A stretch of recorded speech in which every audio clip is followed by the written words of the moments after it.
Hello, everyone, and welcome to another electrifying but primarily hydrocarbon-powered episode of Full Throttle here on Unprecedented TV, where we dive head-on into the challenges facing British motorists and drivers of bikes, cars, whatever, and much more. I'm Paul Naylor, the Communications Director for the Alliance of Briitish Drivers, aka ABD.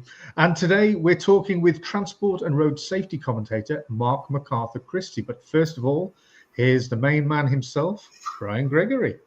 Yeah, as Paul's just said, I'm Brian Gregory, Policy Director of the Alliance of Briitish Drivers.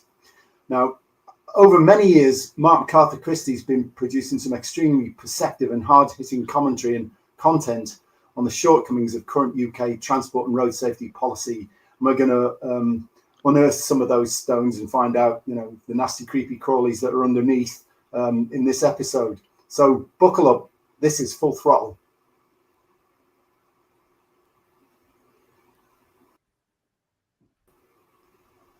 Now, before we actually start the main episode, Mark has a lot of quite interesting blog posts, and one I particularly advise you to have a look at is I have to read the address out: https://mmcmusings.com/20/20/what happens if your speedo breaks / and that actually is a sort of excellent opening point from which we'll jump off and look at loads of other related issues. Yeah. So anyway, welcome, Mark. Thanks very much for being on. Hi. Yeah, thanks very much. So, Mark, tell us what your background is and how you became involved in trying to re-inject some sanity into this area of public policy. Well, I have to say, it's mostly Brian's fault. Start by blaming Brian, because why not? Years ago, I just started driver training, so I was being trained as a young driver, and I was round at a mate's house who happened to be a Class 1 police driver, the guy who was training me, and he had a copy of Car magazine, and he and I had been talking for most of the day. We'd been out driving in Wales for most of the day, and we'd been talking about this business about speed cameras, which were a very new thing back then. There were only a couple of the damn things.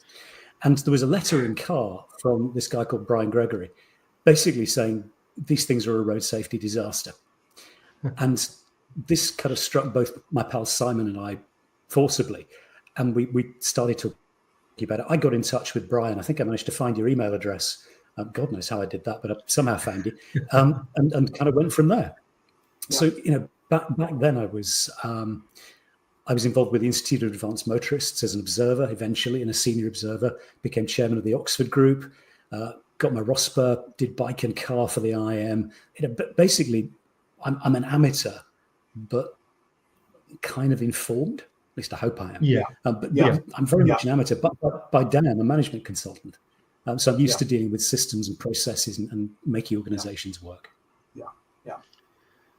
In many ways, the first slide that we're going to show is it's a simplified version of one that you produced a long time ago. But basically, this slide and the following one with what I've described as the two critical questions, which we'll come to in a minute. I cannot understand how the road safety establishment can think that the only safe thing you can do is to make sure you don't exceed a number on a tin plate, because ultimately, if you don't want to have accidents, there's a very simple process, and essentially it's observation, hazard perception, hazard response, and then there is another one, which is execute a driving plan. So it's a 4-stage thing, but I tried to make it as simple as possible on this slide. And the following slide immediately after this, for me, and it was you that actually, Mark, that we had this discussion many times ago, and you flagged up, and these two questions to me just encapsulate what is wrong with road safety now. So do you think you can drive safely with the speedometer totally obscured? And I think there's a lot of drivers who don't. But the worrying thing for me is that the second question, it just explains how stupid the current situation is. Do you think you can drive safely when the screen is totally obscured? Well, obviously you can't, because you've got no observation, no hazard perception, hazard response, or driving plan under those circumstances. But the current regime wants to focus on are you complying with the number on the tin? You know, and it's too simplistic. Stop for a minute. Mark, I was hoping you're going to lean forward. This is fine. It's a good edit point.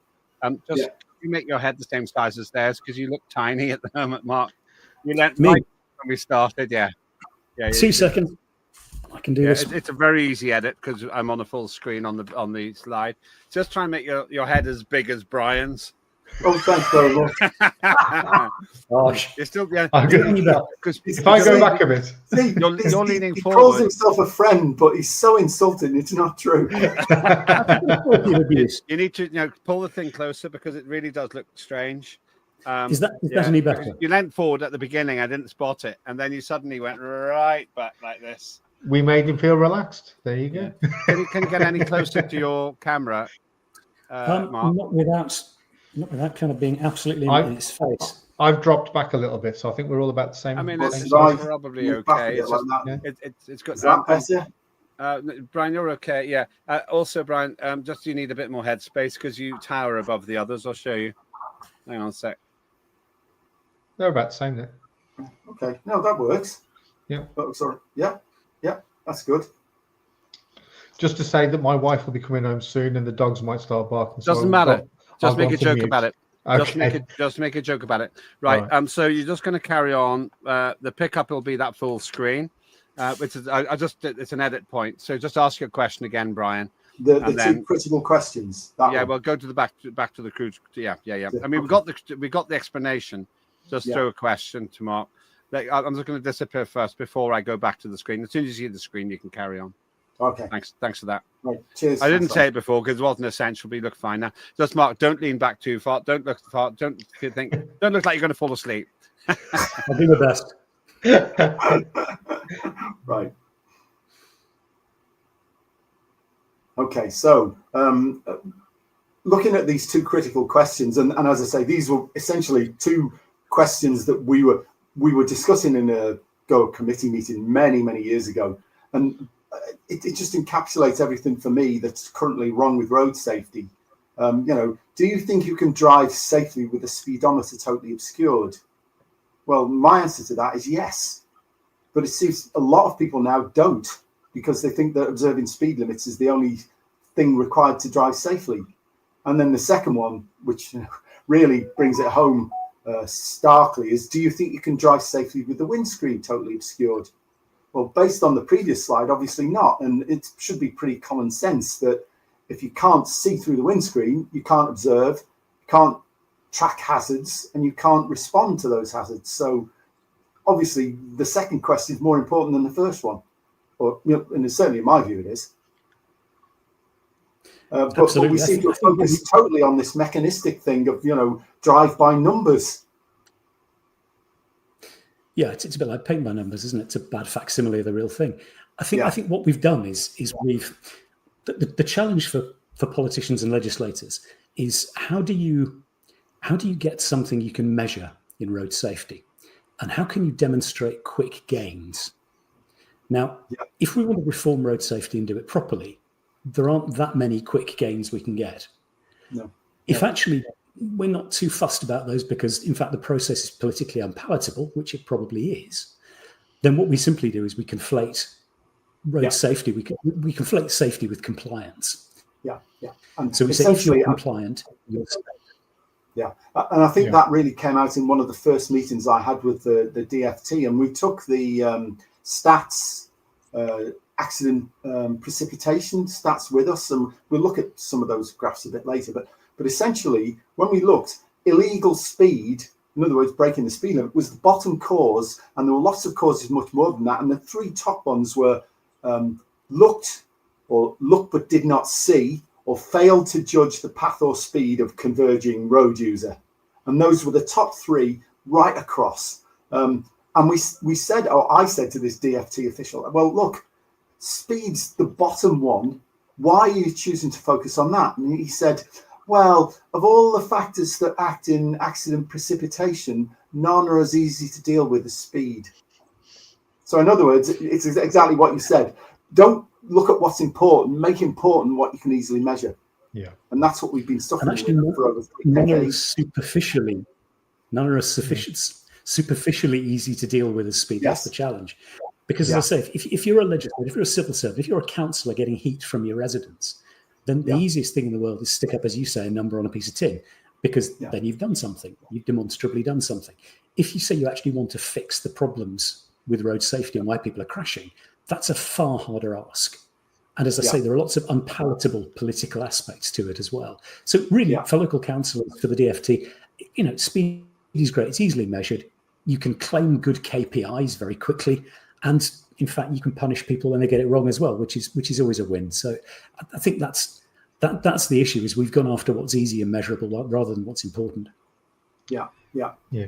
Well, I mean, certainly if you go back to before the speed camera era was taken off, and we look at slide 5,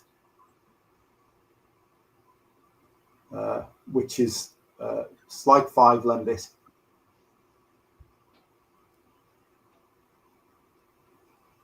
Yeah. I mean, this was before the speed camera era, and this is one of the problems nowadays. While the speed limit might apply some downward pressure on the speed, the fastest drivers on its own, it won't reduce speed significantly if you set the speed limit substantially below that at which drivers would choose to drive in the absence of a limit. And of course, we have automated enforcement now that can enforce these very low limits. But then the problem is that drivers switch off if the limit's too slow, so concentration levels go down. And you may actually make the situation worse in terms of accidents because people aren't paying attention. And this obsession with 20-mile-an-hour limits is retrograde. It's not improving road safety at all. It's really not. And actually, there are worse consequences than lack of attention, bad as that is. I live in Oxfordshire, where we have a council that's very keen on 20 limits. And every village and every town now has 20 limits. And on some stretches, you're looking at a 20-mile-an-hour limit on a road that was previously 60 miles an hour. Yeah. To be fair, there are many of those, but there are certainly plenty where it used to be 40 and it's now 20. Yeah. So what happens is you get a limit limpet at the front of the queue who's being good and compliant and law-abiding, and maybe actually enjoying the queue behind them a little bit much, maybe. And then the queue behind slowly gets more and more frustrated as they're forced to crawl. And sooner or later, somebody goes for a frustration overtake. Yes. Now, in most circumstances, nothing happens. But the same thing happened years ago near the school where I grew up in Somerset. The council had changed the limit from a national speed limit to a 30. And the concrete was still wet on the 30 signs.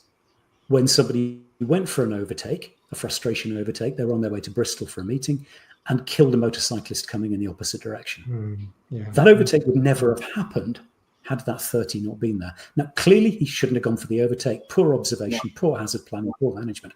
Absolutely. But for goodness sake, the limit is part of the contributory factor in there. Yeah, definitely. Yeah.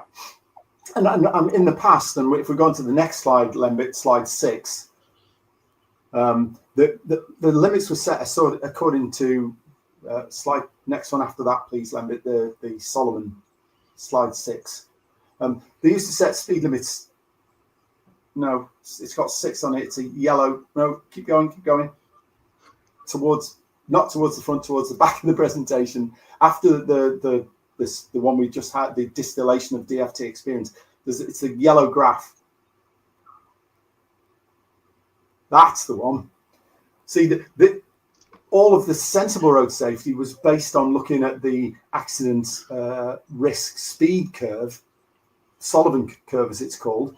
And what the Solomon curve established is that actually the safest drivers weren't the slowest ones. They were actually in between the 80th and 90th percentiles, what's called the pace. And you can see this graph, the break in the graph is the lowest point. And that 10% of drivers, so you've only got 10% going faster and 80% going slower. They're statistically the safest drivers. But now we're setting speed limits at the average speed, which means you're criminalising 50% of the speed distribution, including the safest drivers. It's insane. Absolutely. If you were doing it scientifically, you would not do it this way. But I think there's a key point in there, actually, Brian, about doing it scientifically, because I mean your background is science and engineering. This is your thing. If you look at it from a behavioral psychological point of view, we're actually looking at something very, very different. So imagine you're standing by the side of the road and somebody comes past you too fast. You feel uncomfortable, right? Somebody whips past you, you're like, flipping speeding drivers. And you get aerated, you get angry. From a behavioral psychology point of view, that's your limbic brain in action. Yeah. That's the bit of your brain that does fight, flight, and freeze. Yeah. Because it's designed to keep you alive, that's its function, it works like that. It's instant. It works in fractions of a second. You get something called a PGO spike going in your brain, which is instant. And your limbic brain runs your life. For all of us, it runs our lives. And our limbic brain remembers things years after they've happened. So if you put normal people, if you put absolutely anybody by the side of the road with people driving fast, and fast can be 15 miles an hour in particular circumstances, It doesn't have to be rocket speed. It's just too fast for people to feel comfortable. What happens next? They go to their counsellor, they go, we need a lower limit, we need a lower limit. And sure enough, because the counsellor has the same experience and is also getting heat from residents, we get a lower limit. So it's almost impossible. If you've ever tried it, and I know Brian, you'll have done this, to have a conversation about speed limits with somebody. Yeah, it doesn't seem to register that logic is at all important. And the interesting thing is, in many cases, that the people who ask for the lower limits are the first ones to get caught by enforcement in their own lower limit. Because the experience from inside the vehicle is totally different from the experience as a bystander on the roadside. Yeah, absolutely. But the key thing is what you're doing when you're arguing from a rational point of view about speed limits is you're trying to use rationality on a system that doesn't accept it. Your limbic brain doesn't do rationality. Under the consequence, it just doesn't work. You get that blank look that we're all really familiar with. Absolutely. And also, again, coming back in defense of counsellors here, actually what happens to them is whatever their intentions, they get Mrs. Miggins with her baby in a pram coming along and going, those speeding drivers, they're going to kill somebody one day. What are you going to do about it? Well, the poor counsellor can't really turn around and say, well, actually what we need is an intensive program of driver training and retraining every 5 years and link it to insurance premiums. That's, it's going to go down like a breeze block. What they need to say is something short, simple, that will appeal to the limbic brain. What we'll do is we'll reduce speed limits. We'll stick a sign up. Yeah, but of course, the net result of this is that all the time speed limits are being downgraded until eventually we will get back to red flag situation, And again, I'm sorry, and you have to come back to logic, but there's a huge economic wasted time cost associated with lower speed limits everywhere, which means that that's not money that's available to be spent elsewhere in the economy for improving road safety, hospitals, all the other things that we need to do, because we're all crawling around like snails. But that's why we suspect that some of this is there to generate these fines and that money. A lot of motorists probably think it goes into fixing potholes and improving roads, but it doesn't. It goes into the bigger pot and goes in for other things. Like speed awareness courses and road safety support limited and people like that, because there's a huge interest in speed enforcement per se, because it's very lucrative and keeps an enormous industry in employment. Yeah. And also, don't forget, again, from a political point of view, it's going to be if it happened, it would be a huge volte-face for politicians to say, you know what, last 30 years of speed enforcement, probably didn't get that too right. Actually, we should have done it about in a different way. Yeah. Because if you apply simple systems thinking to this, what you've got when you look at driving and driving safely is you've got a complex system. That's a hybrid system because you've got a combination of human and complex. What you haven't got is a complicated system. In other words, a complicated system is one where everything's predicable. You can have loads of rules. Everything's got cut-offs to it. It's like putting an engine together. Get creative and put the wrong piston in the cylinder, and it goes wrong very fast. A complex system isn't like that. It takes longer to go wrong. But if you apply the tools for complication on a complex problem, you end up where we are, which is flatlining safety, people ignoring limits, and people crashing more than they used to. Yeah. And certainly sort of jumping a bit forward, can you bring up slide 14, Lembit, please? Because we've jumped a few steps here, but it's worth doing it because what Mark said is important in terms of flatlining road safety. Slide 14 is an enormous bar graph with a big declining pink line on it. That's it. So certainly, if you look at looks at traffic offences and it looks at death and serious injury rates from the 80s right the way through to 2022. I haven't updated it because I haven't got the time to update it to right up to modern period. But the point is that the pink line, the pink line is continuous line is the best case, and that's based on Paul Smith's exponential decline, 7% per annum decline in accident rate, and you just plug that into the traffic volume, and that tells you what the best case would have been. The one with the pink blocks and white cross in the middle is the actual. So that means that in terms of what the best road safety could have been if we'd stuck with the old method, which was a three-pronged approach. It was engineering, education and enforcement instead of enforcement only. Then we would have got that erratic curve that sits above the pink line. And the blocks are the numbers of speed-related offences, dangerous drunk driving prosecutions, and then the very dark blue is, since we've introduced speed awareness courses, is the number of speed awareness courses. And what you can see is that certainly in the past 10 years, we've had a massive growth in speed awareness courses and a reduction in prosecutions for speed-related offences. But the total numbers are similar to the period between about 2000 and 2009. But we haven't improved road safety, really. That's flatlined. And the number of drink and dangerous drunk driving prosecutions has actually gone down. So by any metric, really, the treatment's obviously not improving the health of the patient. In fact, if anything, it's making it worse. And the only response seems to be to double down on a treatment that's already not working. It's interesting looking at that graph as well, because what you see is the two lines diverging around 1992. Yes, exactly where the cameras came in. Correct. And where speed kills, so kill your speed came in. And, I think it's really important to point out here that nobody is saying it's okay to go ragging through the centre of a village past a primary school. No. That is not all right.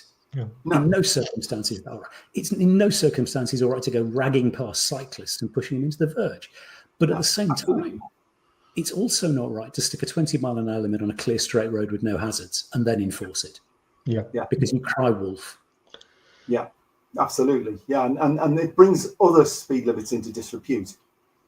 Yeah. That by default, if you set limits everywhere that appear stupid to road users, they will then consider most speed limits to be equally arbitrary and not based on. It's interesting.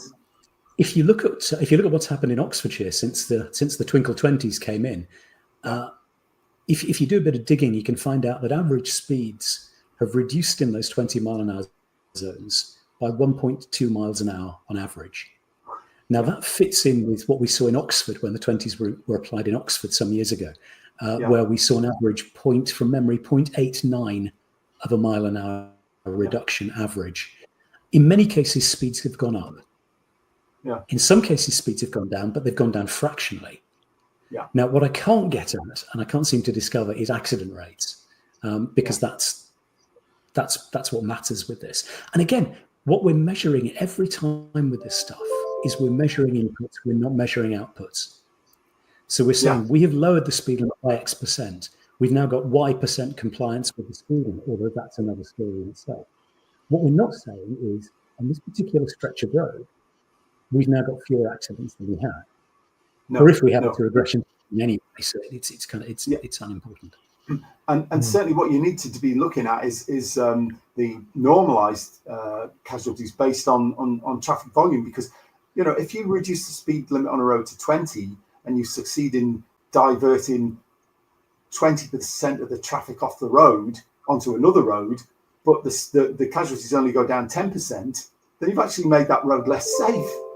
And you've probably transferred any accidents that were going to occur onto other adjacent roads, but it's not measured. Yeah, the whole thing's so. Just it's you've got to actually measure stuff, and of course this goes back to Leeming, who was a really bright traffic engineer. It must be 50 years ago, and he measured everything. He measured traffic volumes, changes in speed, and he always had, which never happens, he had a control where he made no changes to look at what the trend in the area was. He would have a basket of control roads so you can find out what the average change was, and none of that's done. So you haven't got a sound statistical base to make comparisons against. Absolutely right. But I mean, just listen to us here for a second, though. Imagine we're transferred from this rather nice, safe space where we can talk about stuff like this without people thinking we're too nerdy, or just plain and take us into the next parish council meeting of my village in Bampton in West Oxfordshire. Yeah. Imagine how long we would last. Yeah. Maybe we'd get a minute 30. Maybe. I don't think we would. It's too damn complicated. Well, it's too complicated for anybody who doesn't want to see it. And of course it's not in the establishment's interest to see it, because being able to have a big stick to beat motorists over the head with, or road users in general over the head with, is very useful. It's lucrative, and it probably sort of strokes their command and control streak, as well. Well, like you say, it's the easiest thing for them to measure, and because it has proved so lucrative over the years, they're not going to get rid of that cash cow, are they?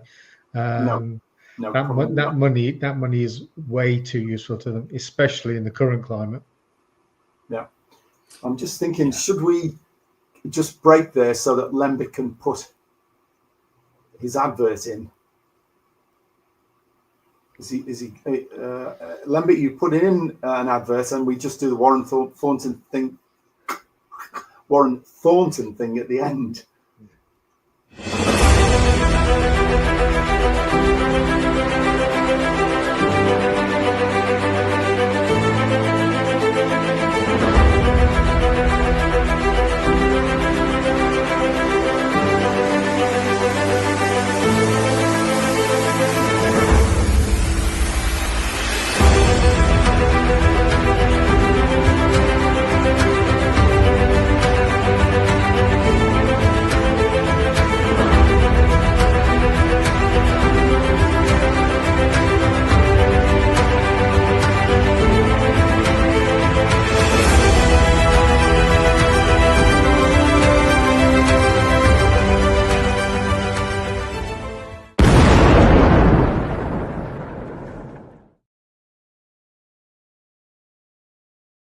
Right. Okay. So now I'll record the bit that should have gone in front of that.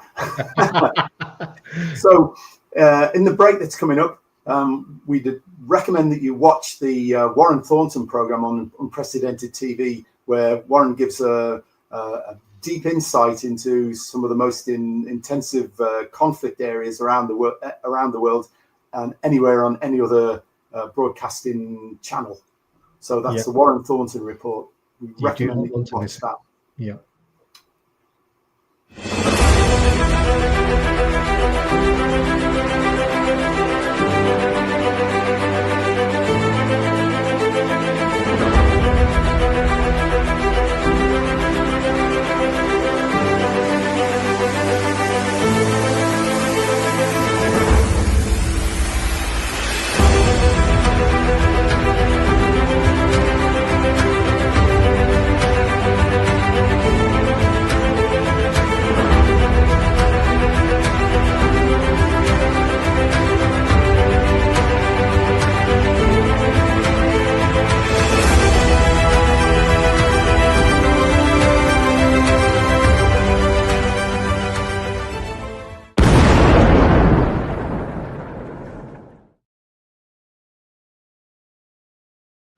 Okay. Now, if we just go back to that previous slide we were looking at, Lembit, because there's something else I think that's quite useful to point out. So if you look at that, you can see that there's been a gradual drop in casualties. I mean, certainly when we started looking at road safety, there was 8,000 deaths a year or so, and killed and seriously injured were a lot more than they are now. I mean, it's 90,000 in 1980. It's much, much lower now. But of course, what was happening up to probably the end of the noughties is that we had also the combination of ABS, traction, four-wheel drive, all these other active safety-related technologies that were also being introduced gradually into the road safety environment. And that, I believe, is mainly the reason for the drop-off.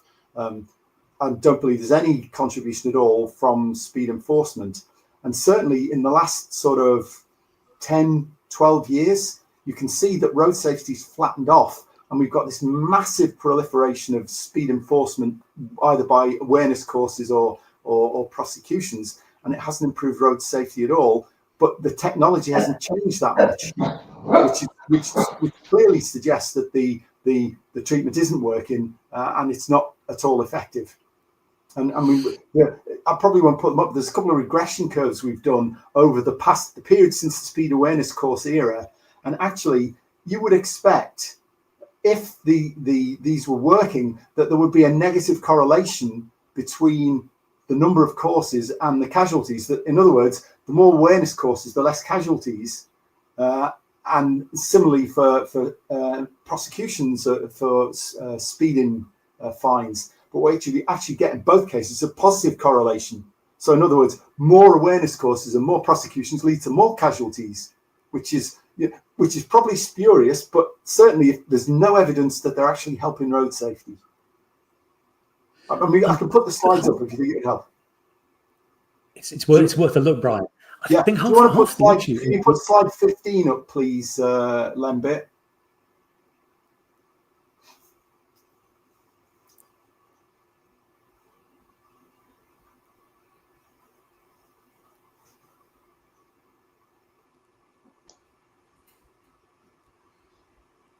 He's nodded off.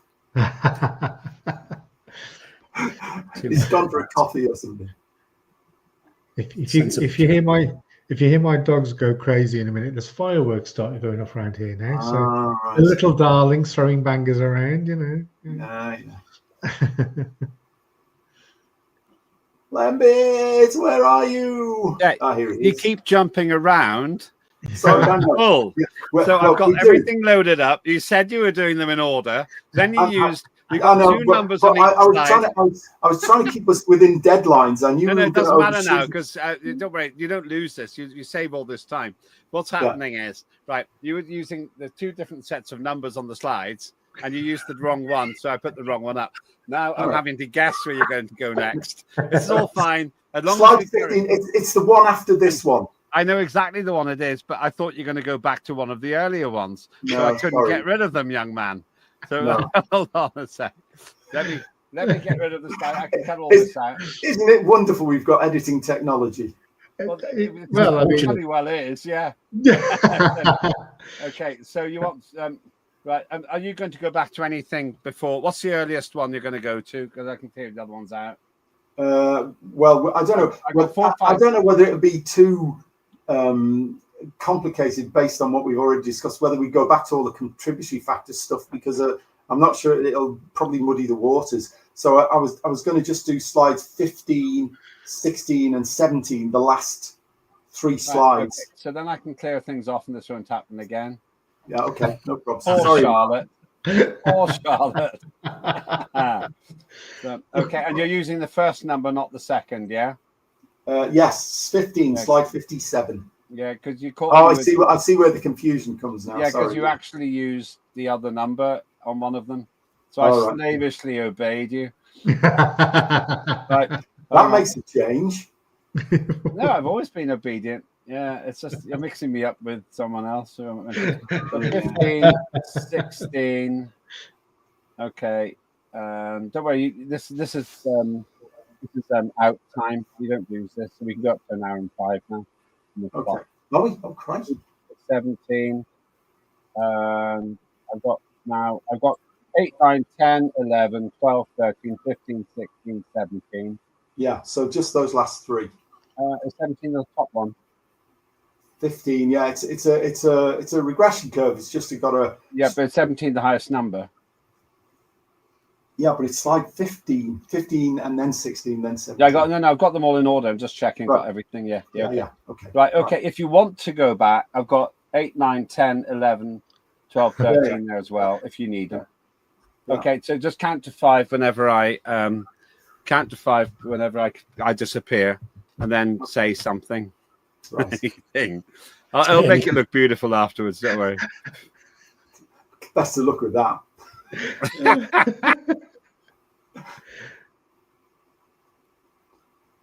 Right, so we were just talking about the relationship between speed awareness courses and speeding offences, and whether that had any evidence effect on casualties, positive or negative, and the answer seems to be not really favourable. So if we look at slide 15, which is that one, look. So what we've looked at is the recent period. So these aren't these are the actual casualties, and we've tried to look for a regression between the number of offences, speed offences in this case, and whether or not it was positively or negatively related to the casualties. So you would think if speeding offences made road safety better, there would be a negative correlation, but there isn't. There's a positive correlation, which basically says more speed offences means more casualties, and the correlation factor is about 60%. So 60% of the increase in casualties could be attributed to the increase in speed offence numbers. So that doesn't look very good for road safety. So another 40%, obviously, of the variation in KSIs is not related to the number of speed offences. But even so, there's no negative correlation, which is what you would want.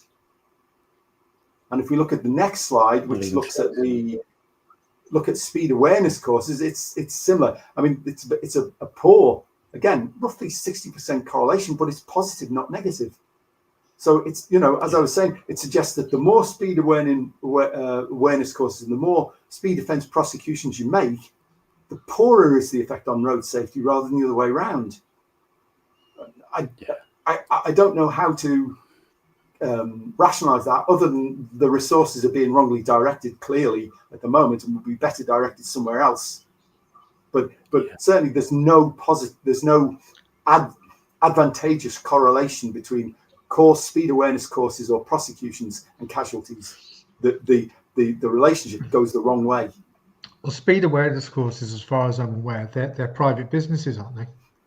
Yeah, I mean the RAC and the AA are both involved in, I can't remember, speed watches or something. I can't remember. Yeah. And yes, they're essentially they're private companies. They make a profit, and some of that profit gets ploughed back to the speed awareness partnerships. Yeah. Even though they deny it, it's undeniably true that they're getting a rake off.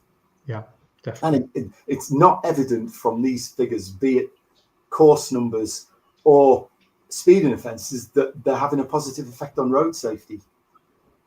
And I mean, I've done 2 of them. so clearly the first one didn't work. No, but I think they're concentrating on the wrong things, as we were discussing. They're concentrating on whether you're actually sticking to the number on the piece of tin, not actually observing what's going on the road, what the road conditions are like, and what's an appropriate speed for those. Well, in both instances, I think it was 35 in a 30, and I think the other one was 34, 35 in a 30.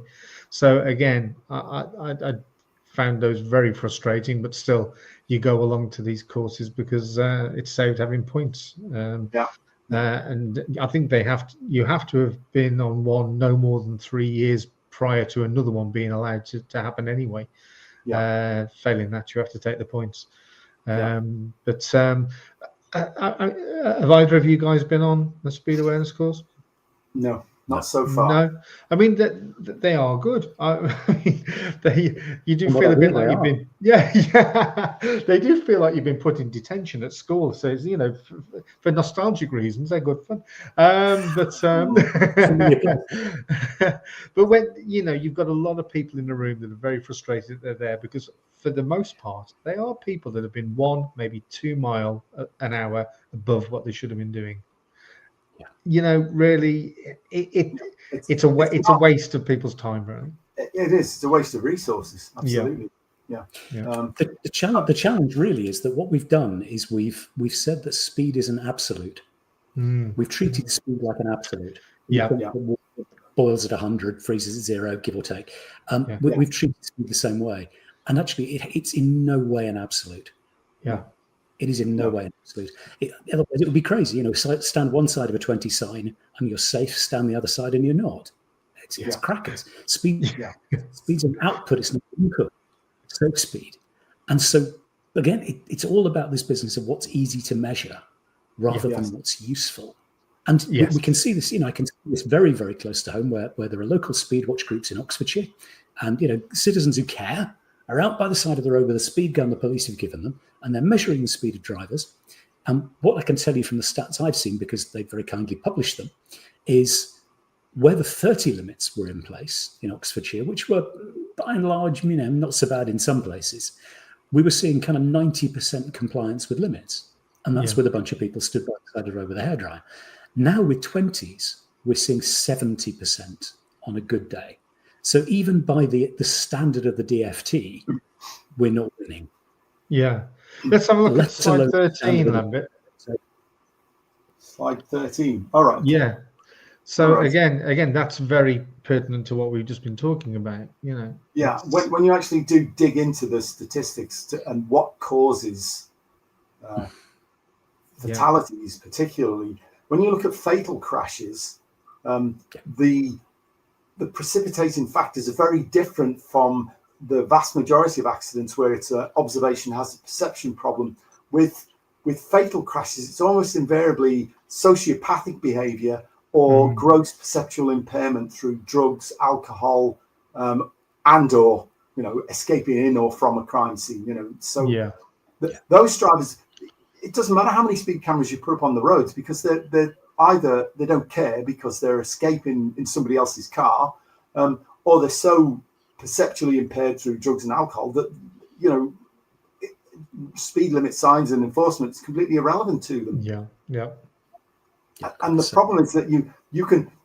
The plan, I believe, is to continue reducing the blood alcohol limit, but the people who are committing these offences are not just a bit over the BAC level. Usually they're 2 or 3 times above the limit. So what you need is you need police cars out on the roads looking for drivers who are driving erratically. It's pointless carpet bombing the country with cameras. Yeah, utterly. The other scary thing with the accident recording stats is the way the stats are being recorded is changing. I think you know about this. So there's been a plan for some time to get rid of what are called stats 19 forms. So for people who don't know, if there's a crash and somebody's hurt, the police fill in a stats 19 form that records what they believe at the scene have been the contributory factors to the crash. And they could be things like dodgy road surface, junctions, looked but didn't see, that Brian mentioned earlier. Now, the plan is to roll vast numbers of other things into the heading of speed. Because, well, I don't know why. The document says it's to do with bringing it in line with safe systems, in other words, Vision Zero for road safety. But we're talking about, so people exceeding a speed limit, I'm reading now, by the way, people going too fast for the conditions, aggressive driving, reckless driving, moving too slowly for the conditions, stolen vehicles, vehicle used in crime, loss of control and too close to the car in front. So those are all going to be speed-related crashes. Now, I doubt many people in the UK outside the DFT and a few nerds like us are going digging in the documentation the DFT's published about this. So the next time you see the stat on the radio or the telly, speed a cause of X percentage of accidents, well, actually, that's a nicked car. That's somebody going through fast conditions. That's somebody who's this is basically like saying, all aviation accidents are gravity related. It's exactly the same. So all they're trying to do is blur the distinctions. And of course, that immediately means that you can't pull out illegal, which is usually about 5 to 7% illegal speed. And you can't separate it from appropriate or inappropriate or excessive, which are wrong for the conditions but not actually illegal. So those are road user training and education issues. They're not enforcement issues. Yeah. And actually, so it's about blurring the lines. Sorry, Mark. Yeah. No, so I think I interrupted you. But if you look at this objectively, explain to me how you can cause a crash by exceeding a number on a stick. No, I've never understood that. You can make the wrong use of speed under certain conditions, but yes, absolutely. But certainly not. The number is clearly arbitrary because of the way that speed limits, as you say, roads that were perfectly good and safe at 60 miles an hour are suddenly 30 or 40 or 50 or whatever. And recently, we held some meetings down at a place called Uppingham, which is in Rutland somewhere. And the road from the A1M to reach Uppingham, the speed limit was going up and down like a fiddler's elbow, 30, 40, 50, 30, 40, 50. Come to the crest of the hill, it was 40, then down the hill, 50, then the next national speed limit. And then that in one place, I must say, in one of the villages, it was down to 20, but it was a sensible 20 because it was a very narrow road and nobody in his right mind would go faster than 20 through that stretch of road. But the others, they were all over the place like a fiddler's elbow. But conversely, you can look at some of these B roads that have been there since Adam were a lad, and you look at your sat nav and it says it's 60 miles an hour. There's no way on earth would you do 60 miles an hour on those roads. There's a back road near to me in a place called Dinsdale, and it's a back road to Darlington from where I live. Yeah. And there's one bend there. You come round the bend on the left-hand side, on the outside, it's great. There's no problem. You can just keep a steady steering set on and just go around, not accelerating, and it'll just go around. The other way, it's absolutely lethal and it's not properly signed. And this is one of the places where I would put one of those vehicle-activated signs, because you can literally go around that bend, and if you think you can manage 30, never mind 60. You will end up on the other side of the road, but it's not properly signposted. And it's those sort of things that you want to pick out, not reduce all speed limits down to horse and cart levels. But I would say the majority of the people that are traveling on those roads adapt to them anyway and do go less than the speed limit. They are acutely aware of the dangers ahead. And I suppose the other thing is not many people who aren't locals use that road, because you would use the A66 dual carriageway probably rather than this country road. Unless you sat nav. It can certainly catch the unaware driver out, because I have a picture I took many years ago of a Rover 800 that had missed that bend completely. And at that time, there was a bus shelter, and literally the car was rammed into the bus shelter. Yeah. But again, that's about reading the road, but also giving drivers some indication that this is a serious bend here. You want to take some care. Yes. Yeah. It's interesting you mentioned vehicle activated sign on the way up to it would actually be useful. Yeah. It's interesting you mentioned those. I remember going to a lecture by the Transport Research Laboratory some years ago, where they were talking about vehicle activated signs, and it's a classic case of how we've taken something that was a really useful tool and bent it to fit the speed agenda. Yes. So vehicle-activated signs were designed always to warn of a specific hazard ahead. So particularly blind junction, a dodgy crest of a hill, a road narrowing, where there have been crashes. Now, where do you see vehicle-activated signs? Every single damn village, there's a flashing number on a stick to go with the other numbers on the sticks. Because all we do is we tell people it's not just that speed matters, because speed does matter. It's really important. But numerical speed matters, and it's sending the wrong messages. It's sending an overly simplistic message. All I have to do to be safe is match my number on the dial to that number on the stick, or God kills a kitten, and it just is not. It's not making our roads safer. And I think in the 20 mile an hour case, actually, it's worse than that, Mark, because there's research from Australia that shows if you force people to drive at really low speed, like 20 miles an hour, they start to focus on the speedometer, and they're no longer looking at what's going on around them. So they are like a 20 mile per hour cruise missile, and they will hit whatever walks into their path at 20 miles an hour. Whereas if they've been traveling faster, 30, 35 or whatever, but paying attention to the road, under less pressure to observe the speed limit, then you would have braked or taken evasive action and not had the collision. Yeah.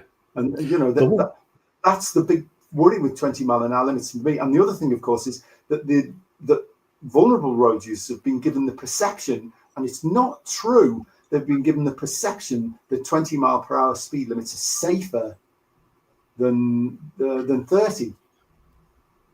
Well, if I can bring that one up, don't burn me as a witch, okay? I pretty much I barely drive. I cycle around about 120, 130 miles a week to and from the office. And back. So I use road a lot as a cyclist. And what I can tell you is that cycling in 20 limits is hairy. And it's hairy for a couple of reasons. First of all, it means vehicles are alongside you for longer. Now, I'm not fast. I'm really not fast. But I'm fast enough that I have vehicles running alongside, and then occasionally they'll try and turn across because they can't see me. I'm aware of that, so I pull back. But it's very easy for it to happen. Yeah. The other thing is you get these kind of clots of cars behind you. Yeah. Now, if I get a bunch of cars behind me, I'll pull over because why the hell should I hold everybody up? But what happens is people get frustrated, which means they pass closer, they're aggressive, and that didn't used to happen. Yes. So those are kind of downsides that didn't used to be there. Yeah. And I think the changes in the highway code have actually made that worse. And the sort of entitled cyclist brigade, you know, the lycra clad guys, some of them now, certainly in my area, it's quite common. You get groups of them, they're on the same club, and 5 or 6 will just form a peloton.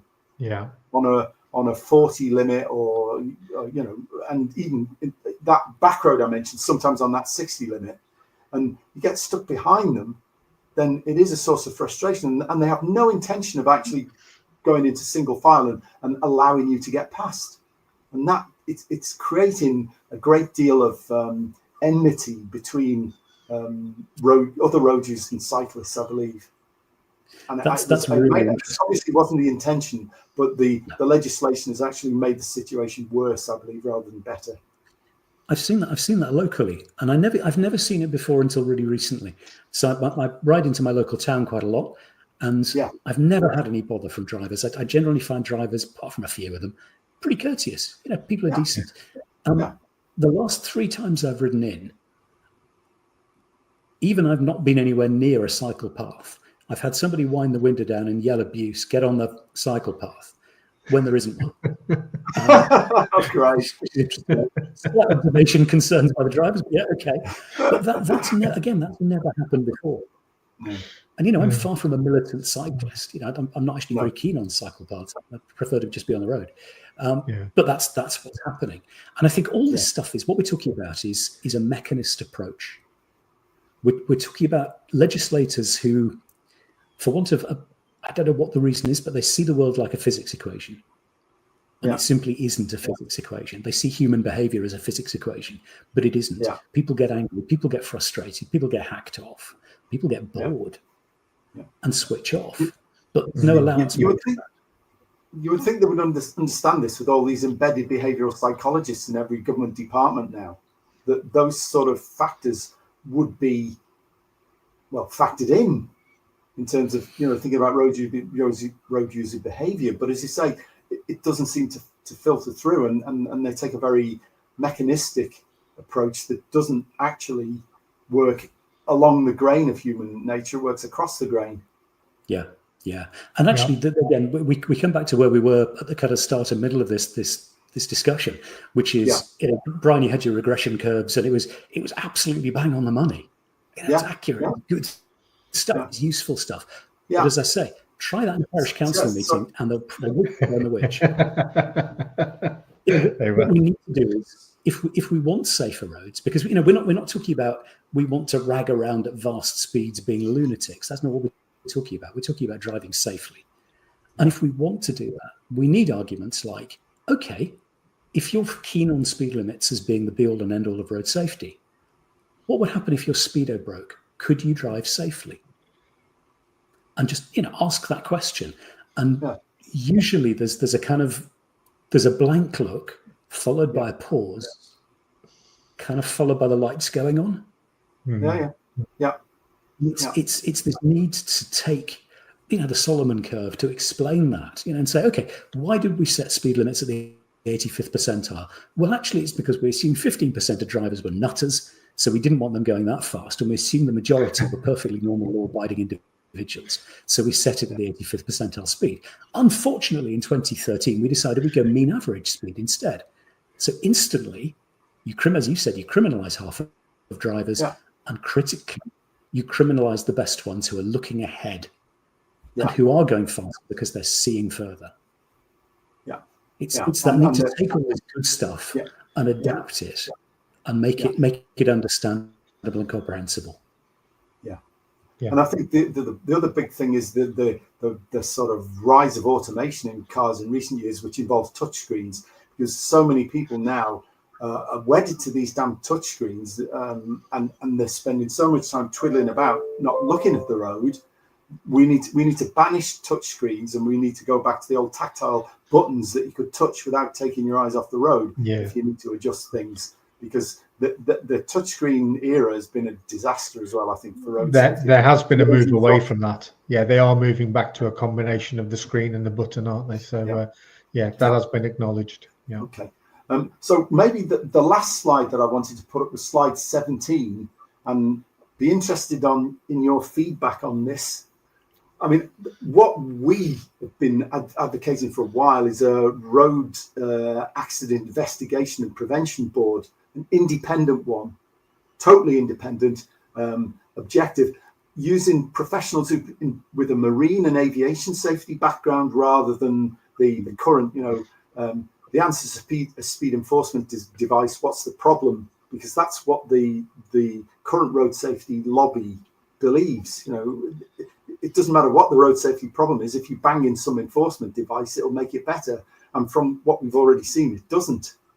So we need a regime that goes back to the first principles, goes back to emphasizing observation, hazard perception, hazard response, including saccadic masking, which we haven't mentioned, but we've got a video on that, which, it's really important to understand at junctions that you can easily miss a bike, particularly bicycles and motorcycles, if you don't do you don't do the proper observation procedures. But it's not taught at all, and Department for Transport and Driving Vehicles Standards Agency don't seem the least bit interested. We've had several meetings, we never get anywhere with them.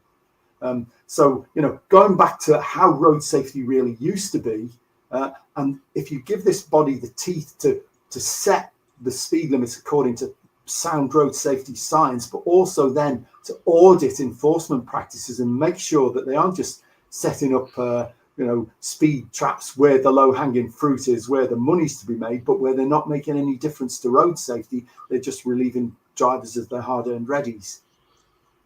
And we've been pushing this for a while, but it's not, I'm afraid, getting much traction with the so-called road safety lobby, because it would reduce their revenues. It hopefully would improve the casualty situation, but I don't think they're interested in casualty reduction at all. They're interested in revenue generation, I'm afraid. I think there's also, sorry to chuck another one in at this stage of the proceedings, but there's also another factor coming in now, which is that, again, in Oxfordshire, the county council are using modal shift as part of their statements of reasons for setting speed limits. If you don't know how limits are set, it's really simple. The local councillor says, I want a speed limit. The council then has to publish a statement of reasons and a map and consult. We all know our views on consultations, but they consult and the limit goes ahead or not. It generally goes ahead. But actually, now as part of that statement of reasons, there are active travel promotion objectives set. So we're going to put this, so take the Oxford Eastern Bypass. The plan is now to reduce the speed limit to 50 from 70 to encourage active travel. Active travel being cycling, scooters, skateboarding, roller skates, all the rest of it. And it's another angle. So speed limits are now being focused away from just speed and now onto this idea of promoting active travel. And I think that's a real difficulty. I mean, apart from the fact the evidence is interesting, I think probably the polite way of putting it, for limits and active travel promotion. But it's another factor being added in. Yes, yeah. And it fits in with this UK fires document. I don't know if you've seen it, Absolute Zero it's called. Yes. Which looks to reduce road traffic by 40% by 2050. So in other words, drive 40% of the traffic off the roads. And nobody does whatever happened to cost benefit analysis, because if you drive 40% of the traffic off the roads, you will drive a lot of people out of towns and shopping centres and other places because they're not allowed to go there. You will just grind the economy into the ground. It's a downward spiral. It's just abject insanity. That's the only way I can describe it. It's not joined up thinking. But yes, absolutely the active travel thing, and there's no evidence. I mean, after there was a bit of a spike with cycling in and around London area during the COVID era, but once the regulations disappeared, all those people who were cycling because they were on furlough and didn't have anything else to do have gone back to doing whatever they normally did, and cycling's gone down the pan again. It's certainly not increasing, which is probably a good thing, because the problem is that the more cycling that occurs, I'm sorry, Mark, but the more casualties there are in general. That's absolutely right. And that's what's happening in London. I think the other thing is actually, if we want to get people driving safer, then what we need to do is we need to kind of move on from the L test.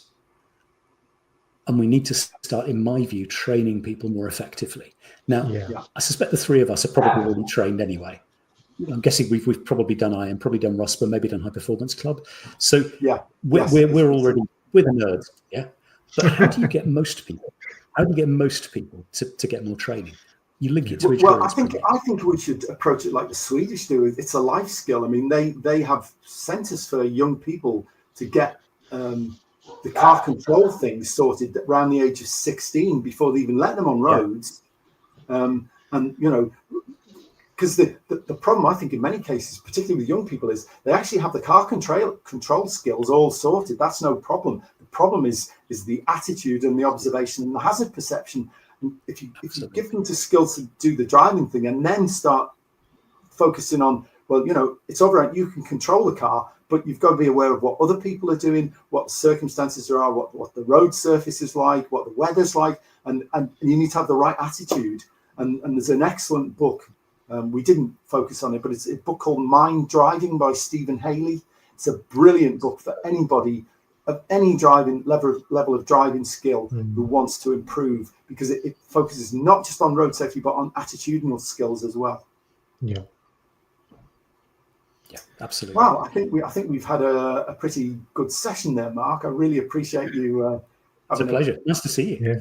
Yeah, it's great to have a chat with you. I think we should keep in touch, and you can keep us up to date with what's going on in the insanity in Oxfordshire. I mean, I understand the congestion charge is going down like a lead balloon. Yeah, that went in last week in half term. It's now full term again, so the schools go back properly from tomorrow, and it'll be interesting to see what happens. I think it's always sad that the answer to any transport problem appears to be a tax or a control. It's such a shame we're not trying to empower them.